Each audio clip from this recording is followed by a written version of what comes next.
శ్రీకాళహస్తి, సాలెపురుగు, పాము, ఏనుగు, ఈ మూడు కూడా ఈశ్వరుణ్ణి అర్చించడానికి యోగ్యమైనటువంటి స్థితి కలిగిన ఉపాధులు ఉన్న ప్రాణులు కవు. ఈశ్వరార్చన చెయ్యడానికి, జ్ఞానమును పొందడానికి అనువైనటువంటి ఉపాధి కేవలము మనుష్య ఉపాధి.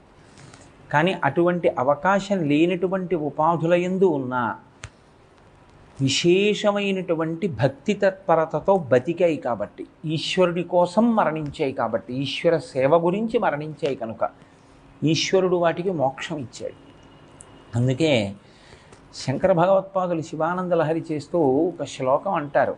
ఆయన నరత్వం దేవత్వం నగవన మృగత్వం వశకతా పశుత్వం కీటత్వం భవతు విహగత్వాది జననం సదాత్వత్పాదాబ్జ స్మరణ పరమానందల హరీవిహారాసక్తం చేద్రూదయ విహ కించేన వపుషా అంటారు.